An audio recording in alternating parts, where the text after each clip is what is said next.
ପ୍ରେମର ଶେଷ ଯଦି ପ୍ରତାରଣା ହୁଏ କେବଳ ଯନ୍ତ୍ରଣା ମିଳେ। ପ୍ରେମର ମାନେ ଯଦି ଅବିଶ୍ୱାସ ହୁଏ ତେବେ କେବଳ ମୃତ୍ୟୁ ହିଁ ମିଳେ। ନିଜ ଜୀବନଠୁ ଅଧିକ ଭଲ ପାଉଥିବା ପ୍ରେମିକାଟା ଯେତେବେଳେ ପ୍ରତାରଣା କରେ ଆଉ ତାପରେ ଅନ୍ୟ ଜଣକୁ ପ୍ରେମ କରି ପୁରୁଣା ପ୍ରେମିକକୁ ରାସ୍ତାରୁ ହଟାଇବାକୁ ଯୋଜନା କରେ ସେତେବେଳେ ପ୍ରେମ ଉପରେ କାହାର ବା ଭରସା ରହିବ ଆଜ୍ଞା। ଦ୍ୱିତୀୟ ବୟଫ୍ରେଣ୍ଡ ପାଇବା ପରେ ଜଣେ ପ୍ରେମିକା ଯେ ଏତେ ନୃଶଂସ ହୋଇପାରେ ଆଉ ପ୍ରଥମ ବୟଫ୍ରେଣ୍ଡର ଜୀବନ ନେବାକୁ ବି ପଛାଇ ନେଇ ଆଜ୍ଞା। ହୁଏତ ଏ କାହାଣୀ ଆପଣଙ୍କୁ ଶୁଣିବାକୁ ଅଡ଼ୁଆ ଲାଗୁଥାଇପାରେ କିନ୍ତୁ ଏ କାହାଣୀ ପୁରା ସତ। ଆଉ ଏମିତି ଏକ ଘଟଣା କେଉଁ ବାହାରେ ନୁହେଁ ବରଂ ଆମ ଓଡ଼ିଶାର ସମ୍ବଲପୁର ସହରରେ ଦେଖିବାକୁ ମିଳିଛି। ଇଏ ଏମିତି ଏକ ଲୋମଟାଙ୍କୁରା କାହାଣୀ ଯାହାକୁ ଶୁଣିଲେ ଆପଣ ବି କହିବେ ସତରେ ପ୍ରେମ କରୁଥିବା ପ୍ରେମିକାଟା କେମିତି ଏତେ ବଡ଼ ନୃଶଂସ ସାଜିପାରେ। ଅନ୍ୟ ଜଣକୁ ପ୍ରେମ କରିବାକୁ ପ୍ରଥମ ପ୍ରେମିକର ଜୀବନ ବି ନେଇଯାଇପାରେ। ଯଦି ଏ ପ୍ରେମିକା ସେମିତି କରୁଛି ତେବେ ଆଉ ଜଣଙ୍କ ପାଇଁ ଦ୍ୱିତୀୟ ପ୍ରେମିକର ଜୀବନ ନ ନେବ ଏକଥା କିଏ କହିବ ଆଜ୍ଞା।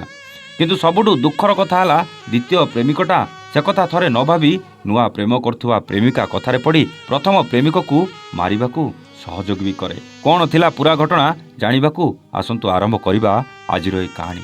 ହ୍ୟାଲୋ ହାଏ ନମସ୍କାର, ଷ୍ଟୋରି ୱିଥ୍ ପ୍ରତାପର ଆଉ ଏକ ନୂଆ କାହାଣୀକୁ ଆପଣଙ୍କୁ ସ୍ୱାଗତ।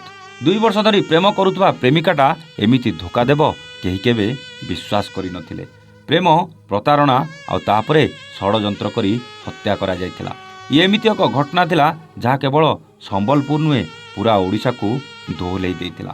ସମ୍ବଲପୁର ଜିଲ୍ଲା କ୍ଷେତ୍ରରାଜପୁର ଥାନା ଲକ୍ଷ୍ମୀ ଡୁଙ୍ଗୁରି ପାହାଡ଼ ଉପରୁ ଅଭୟ ନାମକ ଯୁବକର କ୍ଷତ ବିକ୍ଷତ ମୃତଦେହ ପଡ଼ିଥିବାର ପୋଲିସ ଖବର ପାଇଲା।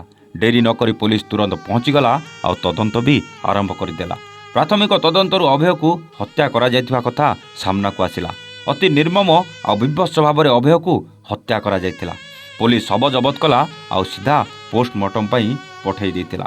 ପୋଷ୍ଟମର୍ଟମ ରିପୋର୍ଟ ଦେଖି ପୋଲିସ ଆଶ୍ଚର୍ଯ୍ୟ ହୋଇଯାଇଥିଲା। ରିପୋର୍ଟ ଅନୁସାରେ ଅଭୟକୁ ପ୍ରଥମେ ନିଶା ଦିଆଯାଇଥିଲା। ତାପରେ ହସ୍ପିଟାଲରେ ବ୍ୟବହୃତ ହେଉଥିବା ଅପରେସନ ବ୍ଲେଡ୍ରେ 20ରୁ ଅଧିକ ଜାଗାରେ ଆକ୍ରମଣ କରାଯାଇଥିଲା। ଏବେ ହତ୍ୟାକାରୀକୁ ଖୋଜିବା ପୋଲିସ ପାଇଁ ବଡ଼ ଚ୍ୟାଲେଞ୍ଜ ହୋଇଯାଇଥିଲା। ଆଉ ଶେଷରେ ଆସାମୀ ପାଖରେ ପହଞ୍ଚି ଯାଇଥିଲା।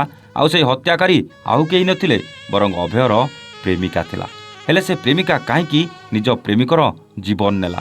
ଏମିତି ଅନେକ ପ୍ରଶ୍ନର ଉତ୍ତର ଖୋଜି ଖୋଜି ପୋଲିସ ଯେତେବେଳେ ଅଭୟର ପ୍ରେମିକାକୁ ଗିରଫ କଲା ସେତେବେଳେ ସବୁ ସତ ସାମ୍ନାକୁ ଆସିଯାଇଥିଲା। ଅଭୟ 2 ବର୍ଷ ହେଲା ସେହି ଯୁବତୀକୁ ପ୍ରେମ କରୁଥିଲା। ସେହି ଯୁବତୀ ବି ଅଭୟକୁ ପ୍ରେମ କରିବାର ନାଟକ କରି ଚାଲିଥିଲା। ଆଉ ଏପଟେ ଆଶୁତୋଷ ନାମକ ଜଣେ ଯୁବକକୁ ପ୍ରେମ କରୁଥିଲା। ଆଶୁତୋଷ ଗୋଟେ ଘରୋଇ ହସ୍ପିଟାଲର ପୁରୁଷ ନର୍ସ ଭାବେ କାର୍ଯ୍ୟ କରୁଥିଲା।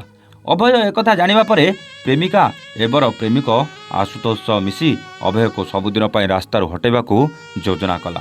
ଆଉ ଯୋଜନା ଅନୁସାରେ ପ୍ରେମିକା ଅଭୟକୁ ଦେଖା କରିବାକୁ ଏହି ପାହାଡ଼ ଉପରକୁ ଡାକିଲା। ଥଣ୍ଡାରେ ନିଶା ମେଡିସିନ ମିଶାଇ ପିଇବାକୁ ଦେଲା ପରେ ଅଭୟ ଚେତାଶୂନ୍ୟ ହୋଇଯାଇଥିଲା। ପୂର୍ବ ଯୋଜନା ଅନୁସାରେ ଆଗରୁ ଲୁଚି ରହିଥିବା ଆଶୁତୋଷ ତାର ଆଉ ଜଣେ ସାଙ୍ଗ ସୋନି ସହ ମିଶି ପ୍ରେମିକା ଅଭୟକୁ ସେହି ସର୍ଜରୀ ବ୍ଲେଡ୍ରେ ଆକ୍ରମଣ କରି ଚାଲିଥିଲେ। ଆଉ ଅଭୟର ଜୀବନ ଯିବା ପରେ ସେହି ପାହାଡ଼ ଉପରେ ପକାଇ ଦେଇ ଚାଲି ଆସିଥିଲେ। ହେଲେ ସତ କ'ଣ ଲୁଚି ରହିପାରେ? ଶେଷରେ ସବୁ ତଥ୍ୟ ପ୍ରମାଣକୁ ଆଖି ଆଗରେ ରଖି ପୋଲିସ ପ୍ରେମିକା ସହିତ ପ୍ରେମିକ ଆଶୁତୋଷକୁ ଗିରଫ କରିଥିବା ବେଳେ ଅନ୍ୟ ଜଣେ ସାଙ୍ଗ ସୋନି ଏବେ ବି କୁଆଡ଼େ ଫେରାର ଅଛି। ପ୍ରେମ ନାଁରେ କଳଙ୍କ ସାଜିଥିବା ଏଭଳି ପ୍ରେମିକାମାନେ ଆଜି ଆମ ସମାଜ ପାଇଁ କେତେ କ୍ଷତିକାରକ ଥରେ ଭାବନ୍ତୁ ଆଜ୍ଞା। ଏଭଳି ପ୍ରେମିକାମାନେ କେବଳ ଦେହ ସୁଖ ଆଉ ଟଙ୍କା ଲୋଭରେ ପ୍ରେମିକ ବଦଳେଇ ଚାଲନ୍ତି ଆଉ ଶେଷରେ ଅଭୟ ଭଳି ନିରୀହ ଯୁବକମାନେ ଏଥିର ଶିକାର ହୋଇ ଜୀବନ ହାରନ୍ତି। ଆପଣଙ୍କୁ କ'ଣ ଲାଗୁଛି? ଏଇଭଳି ଯୁବତୀମାନେ ସତରେ କ'ଣ ଆମ ସମାଜ ପାଇଁ ବିପଦ? ଯଦି ହଁ ତେବେ ସେଇଭଳି ପ୍ରେମିକାମାନଙ୍କୁ କେମିତି ଦଣ୍ଡ ମିଳିବା ଦରକାର କମେଣ୍ଟ କରି ନିଶ୍ଚୟ ଜଣାଇବେ। ରହୁଛୁ, ନମସ୍ତେ, ଜୟ ଜଗନ୍ନାଥ।